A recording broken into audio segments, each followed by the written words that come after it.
अगर आप अमेरिका में H-1B वीज़ा पर नौकरी कर रहे हैं तो आज की खबर आपकी पूरी की पूरी प्लानिंग बदल सकती है। ज़रा सोचिए कि अगर आपकी नौकरी अचानक चली जाए और आपके पास नई नौकरी खोजने के लिए मिलने वाला 60 दिन का समय कम कर दिया जाए, तो आपके पास क्या विकल्प बचेंगे? अगर अमेरिका में H-1B होल्डर्स के लिए इसी ग्रेस पीरियड को लेकर बड़ा बदलाव अब चर्चा में है। अगर ये प्रस्ताव लागू होता है तो नौकरी जाने के बाद भारतीय प्रोफेशनल्स को नौकरी ढूंढने के लिए एम्प्लॉयर बदलने और अपने इमिग्रेशन स्टेटस को सुरक्षित रखने के लिए पहले से काफी ज्यादा तेजी से कदम उठाने पड़ सकते हैं। आखिर 60 डे H-1B ग्रेस पीरियड में क्या बदलाव हो सकता है और इसका सबसे ज्यादा असर इंडियंस पर क्यों पड़ सकता है? आइए आज के इस वीडियो में आसान भाषा में सारी खबर डिटेल में समझते हैं। हाय, मेरा नाम है दामिनी सिंह और आप मुझे देख रहे हैं एनबीटी टेक एड पर। तो सबसे पहले ये समझ लेते हैं कि H-1B ग्रेस पीरियड आखिर होता क्या है। मौजूदा नियमों के तहत अगर किसी H-1B वर्कर की नौकरी खत्म हो जाए तो उसे तुरंत उसी दिन अमेरिका छोड़ना जरूरी नहीं होता।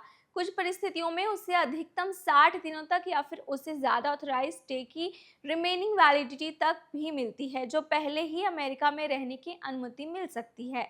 इस दौरान वर्कर नई नौकरी खोज सकता है और एलिजिबल होने पर नया एम्प्लॉयर H-1B पिटीशन फाइल करवा सकता है। यानी ये 60 दिन H-1B वर्कर के लिए एक तरह का सेफ्टी विंडो होता है। खास तौर पर इंडियन आईटी प्रोफेशनल्स के लिए इसका महत्व बहुत ज़्यादा है, क्योंकि ले ऑफ या फिर प्रोजेक्ट कैंसिलेशन जैसे सिचुएशन में उनके लिए नई नौकरी और इमिग्रेशन पेपर वर्क दोनों संभालने पड़ सकते हैं। लेकिन अब सवाल है कि क्या अमेरिका इस 60 डे प्रोटेक्शन को खत्म करने की तैयारी कर रहा है? हालिया पॉलिसी डिस्कशन में H-1B वर्कर के ग्रेस पीरियड को लेकर सख्त अप्रोच की बात सामने आई है। अगर एडमिनिस्ट्रेशन इस व्यवस्था में बदलाव करते हैं तो नौकरी खत्म होने के बाद वर्कर के पास अमेरिका में बने रहने और नया एम्प्लॉयर खोजने का समय काफ़ी कम हो सकता है। हालांकि यहाँ एक बात समझना ये भी बहुत ज़रूरी है कि ये प्रपोजल डिस्कशन और फाइनल रूल में अंतर होता है। जब तक कोई ऑफिशियल रूल जारी नहीं हो जाती तब तक मौजूदा नियमों का ही पालन होगा और इसे ही सही मानना सही होगा। इसलिए अगर आप H-1B पर हैं तो सिर्फ सोशल मीडिया पोस्ट देखकर पैनिक करने की ज़रूरत नहीं है।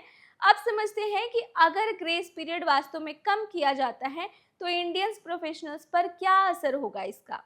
लेकिन समय कम होने पर रिज्यूमे भेजने, इंटरव्यू देने, ऑफर लेने और नए एम्प्लॉयर से H-1B फाइलिंग करवाने के लिए पूरी प्रोसेस बहुत तेजी से करनी पड़ सकती है।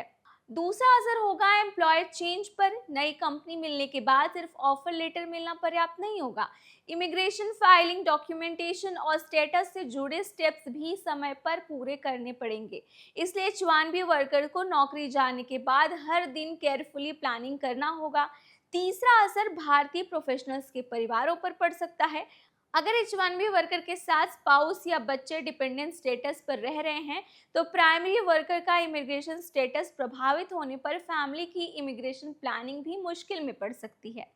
अब यहाँ एक प्रैक्टिकल बात समझ लीजिए। अगर आप H-1B पर काम कर रहे हैं तो किसी भी संभावित बदलाव का इंतजार करने के बजाय अपने डॉक्यूमेंट्स ऑर्गेनाइज्ड करें, रिज्यूमे और लिंक्डइन प्रोफाइल अपडेटेड रखें, एम्प्लॉयमेंट रिकॉर्ड और प्रीवियस इमिग्रेशन डॉक्यूमेंट्स संभाल कर रखें और अपने एम्प्लॉयर की इमिग्रेशन टीम या क्वालिफाइड इमिग्रेशन अटॉर्नी से कॉन्टैक्ट डिटेल्स रेडी रखें।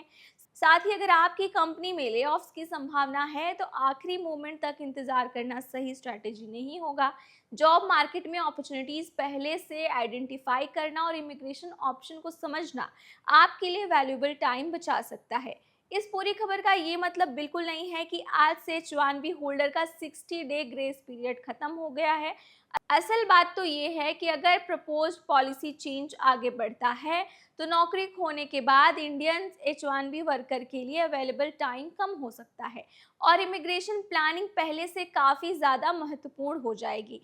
इसलिए अगर आप या आपका कोई फैमिली मेंबर अमेरिका में H-1B वीज़ा पर काम कर रहा है तो ऑफिशियल अपडेट पर नज़र रखें। हमेशा ऑफिशियल अपडेट पर ही भरोसा करें। किसी भी इमिग्रेशन डिसीजन से पहले क्वालिफाइड प्रोफेशनल से सलाह ज़रूर लें।